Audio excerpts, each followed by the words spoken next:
Okay, so we talked about the idea of concavity a bit in class today, and I wanted to make a video for you with all the ins and outs and the details of actually getting at the concavity of a function. We call it the second derivative test. So what we're looking for here is to basically test the derivative or the slope to see if it's increasing or decreasing, right? So if you take the derivative of a, excuse me, a function, the positive and negative of that lets you know when the function itself is increasing or decreasing. If you take the second derivative, what you're finding out is if the derivative or the slope is increasing or decreasing. And what we know from our discussion today is if the slope is increasing, that would be a positive second derivative. That is a concave up situation. Your function is up, swooping up. I like to think of it as concave up, is that you can like eat cereal out of it. I don't know why specifically cereal, but and then if your derivative is decreasing, in other words, your second derivative is negative, then you have a concave down situation. And I like to think of concave down as something you could wear as a jaunty little hat. Okay. One thing I really want to point out to you before we go any further into finding intervals of increasing and decreasing is how we treat the endpoints. So when we are talking about increasing and decreasing of a function, our endpoints end up being potential mins and maxes, right? AP is really flexible on whether or not you include the mins and maxes in your intervals. So for example, if you know that a function increases, if you make a sign chart, for example, if you know it's increasing here and decreasing here, AP is fine with you saying, okay, it's increasing on 0 to 2, but they are also okay with you saying it's increasing on 0 to 2, like this. This right here makes my skin crawl for two reasons.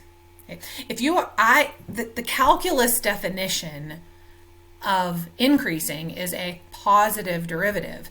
At 2, your derivative isn't positive. That's why it showed up on your sign chart, right? At 2, for this function, the derivative is either 0 or it's failing to exist. It's not positive, nor is it negative. And the same people who include it in the increasing interval will go ahead and include it in the decreasing interval as well. It drives me crazy.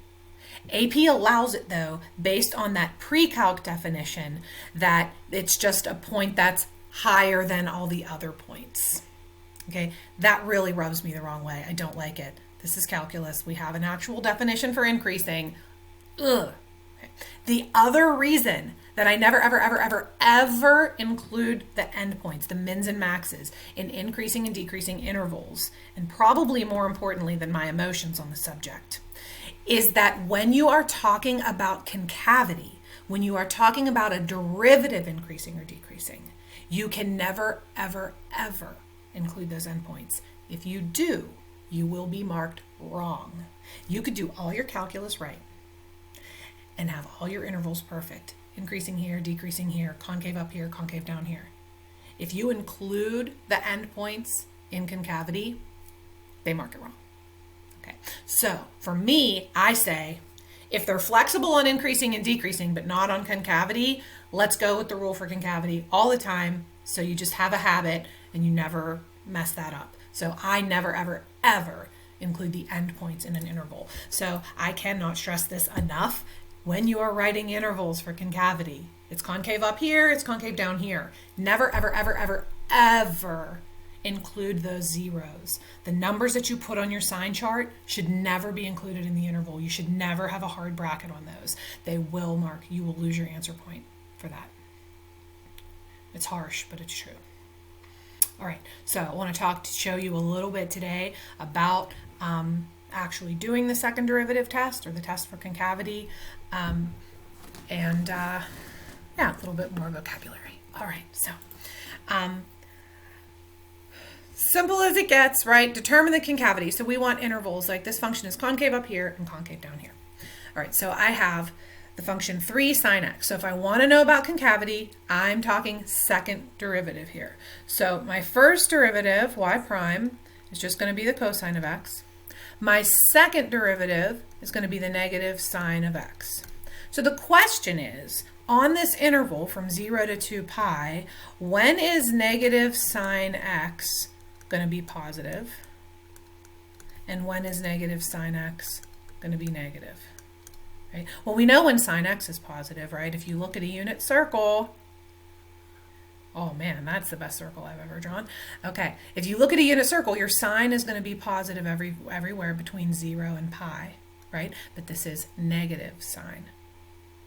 Okay, so between 0 and pi, that's when this is going to pop out negative. Notice I'm not including my endpoints.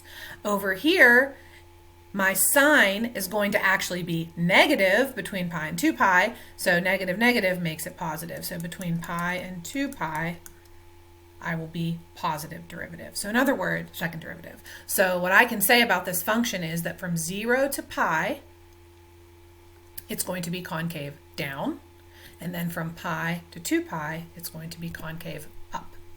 And sure enough, look at this beautiful graph. Here's 3 plus sine x, in case you didn't already know what it looks like.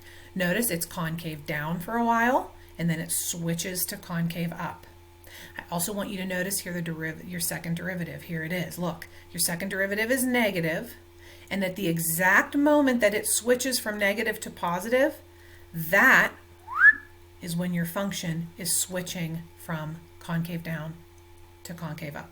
So when your second derivative goes from negative to positive, your function is switching from concave down to concave up, right? So we want to focus now for a minute on that point right there. It's going to be an important point. It's not a min, it's not a max, right? Notice it's a 0 of the second derivative. So we want to focus for a minute on that point. Okay, so if you are looking at a function, functions change from increasing to decreasing and decreasing to increasing back and forth at mins and maxes, and we know this, right? When we make a sign chart, if we want to know, if we're looking for a max, we look for a change from positive to negative. If we're looking for a min, we look for a change from negative to positive, where the function was going down and then changed its mind and went back up. We call those mins and maxes, or extreme values, or extrema. For second derivatives, that name has a point as well, and it's called a point of inflection or an inflection point. I chose this little diagram because I love, this says inflection point, but look at this, concavity down and concavity up. I think this is so fancy. I have no idea why that's written that way. All right, so points of inflection, finding them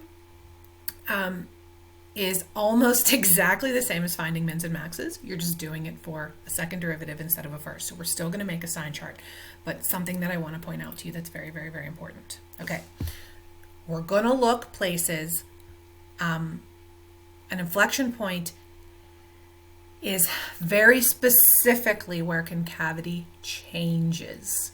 Okay, I cannot stress that enough. It is where concavity changes. It is any point where your second derivative changes sign, either positive to negative or negative to positive, just like with mins and maxes, right? If you make a sign chart for min and max, and there happens to be a 0 of your derivative, and you have a little tick on your sign chart, if it's positive and then stays positive, you don't call that a min, you don't call that a max. You go, oh, that's nothing, right? Same thing with concavity. If you don't see a change in sign, you cannot call that a point of inflection. So it's really, really, really incredibly important to make a sign chart. Okay. The tendency that people have is to take their second derivative, set it equal to 0, and call it a day, and say, okay, well, all the points where my second derivative is equal to 0 are going to be points of inflection. No, there's two dangers in that, and I shall tell you what they are. Okay. It is possible for the second derivative to be 0 and not have a point of inflection. For example, here is x cubed, right? If you take the second derivative of x cubed, you get 6x. So if you make a sign chart for 6x, at 0, it's going to be positive on this side, it's going to be negative on this side. So you can very clearly see this function is concave down here, and then at 0, it switches to concave up. This is a point of inflection. X to the 4th. If you take the second derivative of that, 4x cubed, 12x squared, and you make a sign chart, it is going to be positive on this side. It is going to be positive on this side. This is concave up, concave up. This is not a point of inflection. There's no change in concavity, no point of inflection. Look at the graph. It's concave up the whole time. If you don't have a change in concavity, it is not a point of inflection, period. You cannot call it one. All right, so the definition of a point of inflection isn't a second derivative equal to 0. It's where you have a change in concavity. A second derivative equal to 0 is just a place we look. It's a candidate. Okay? Point of inflection? No point of inflection. Okay. All right.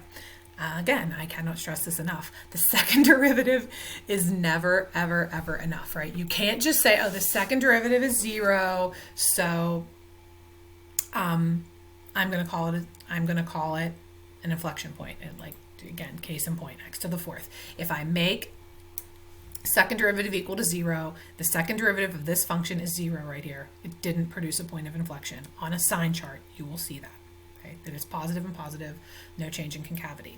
It is also important to notice, just like with mins and maxes, that you could have an inflection point hiding at a place where the derivative fails to exist. Just like you can have a min or a max at a corner or a cusp or something, same thing with points of inflection. Usually, though, it's our friend, the vertical tangent. Okay, so look at this function. It's a cube root function. Let me move my floating head. Okay. This is concave up here. This is concave down over here. You have a point of inflection right here.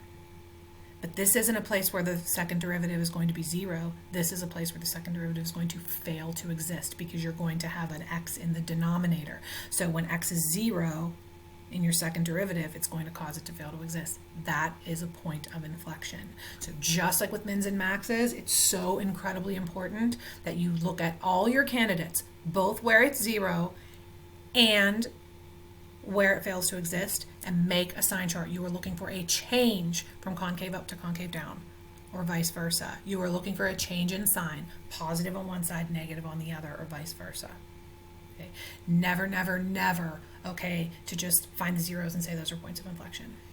Now, the good thing about points of inflection is that you don't have to look at the endpoints of an interval, right? Because it's requiring a change. So if you're at an endpoint, it's like impossible to say, oh, concavity changes there, because there's nothing to look at on the other side. So unlike mins and maxes, when we're looking for intervals for concavity, and points of inflection, we don't have to worry about looking at endpoints. Endpoints can be mins and maxes, just because they can be high points or low points, like local high points or low points, but they can't be points of inflection. So that makes it a little bit easier. All right, so let's do one, shall we?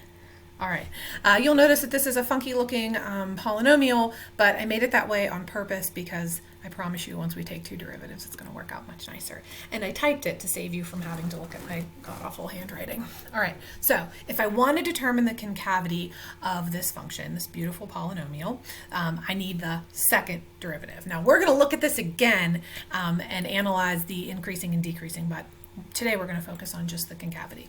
So if I take the first derivative of this function, okay, notice I multiply this 6 times. I have 1/30th, 6x to the 5th, 1/20th, 5x to the 4th, 4x cubed plus 3. In the first derivative, the 20 goes away. Simplify that out a little bit. We get 1/5 x to the 5th, 1/4 x to the 4th, 4x cubed, and 3. All right, that's my first derivative.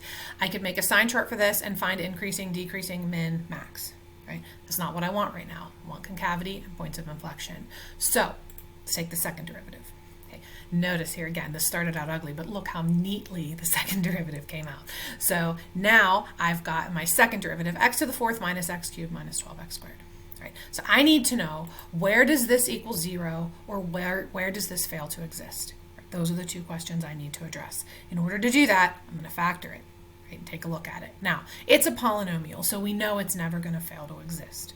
Right?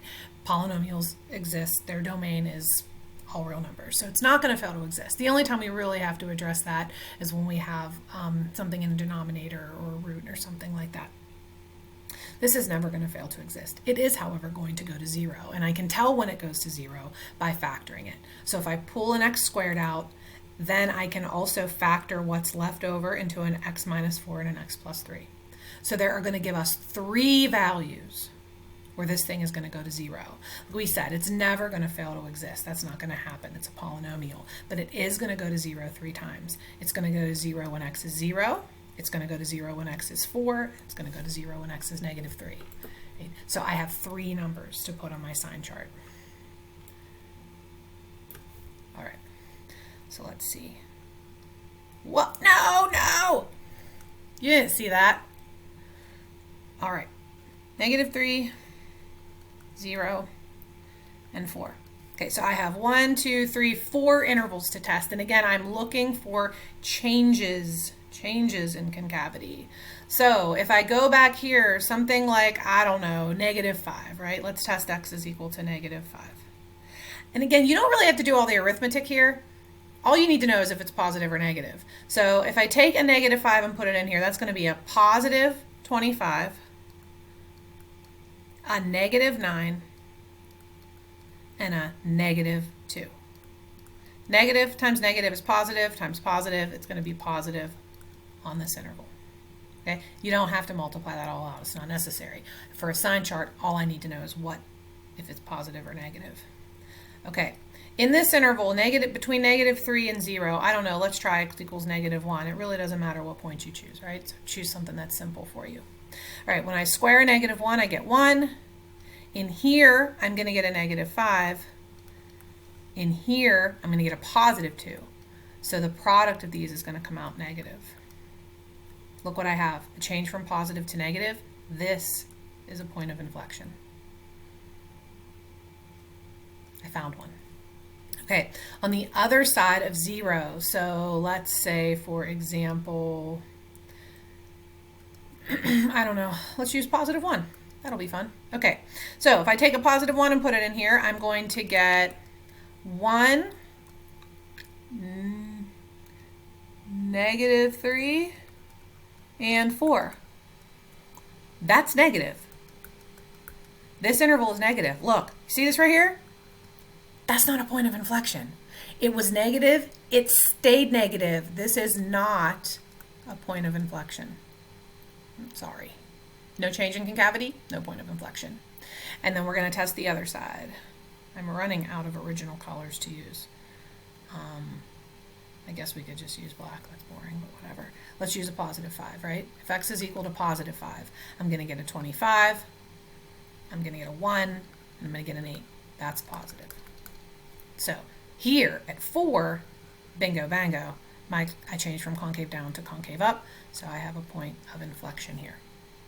So to determine the concavity of this, we can say it is going to be concave up, and this is perfectly beautiful notation. If you don't love that, I don't, whatever. All right, it's going to be concave up from negative infinity up to negative 3.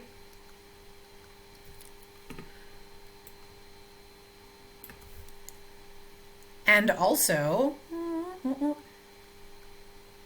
between 4 and positive infinity. Notice I did not include those points. Okay. It is going to be concave down on this entire interval, and we're not going to just say from negative 3 to 4, because if you say from negative 3 to 4, you are including this guy. We don't want to do that. It is concave down. The safest thing to do here is to say from negative 3 to 0, not including the 0, and from 0 to 4. So that leaves out the 0. The other thing you could do is go from 3 to 4 and then say x does not equal 0. It's another kind of cheater way to do it. I like this way better. But yeah, you do not want to include these 0 points in your intervals. Right? So I am looking for a graph that is concave up, switches to concave down in the middle, and then switches to concave up again at 4. And here it is. Okay, so again, at negative 3, I found a point of inflection, and at 4, I found a point of inflection. And look what you have. Concave up over here, concave up over here, and in the middle, concave down. Look at that, at 0. You can tell there's a little blip, right? There's a little blip in the graph, but it's not a change in concavity. This thing stays concave down. All right, so again, concavity, so similar to intervals of increasing and decreasing with just that one little twist. Again, you don't have to check the endpoints, and it's telling us something different about the graph. So we're going to look at lots of examples over the next few days. One of the things AP loves to do is give us the graph of a derivative and then ask us questions about the function itself. And if you have the derivative, you can answer questions about things like increasing and decreasing, mins and maxes, but also now about concave up and concave down and points of inflection, because you can tell by the graph of the derivative when it is increasing, when it is decreasing, and when it is zero. So we're going to look at some of those problems in class. Okay? Any questions that you have, please pop in the end of the video, and I will see you tomorrow.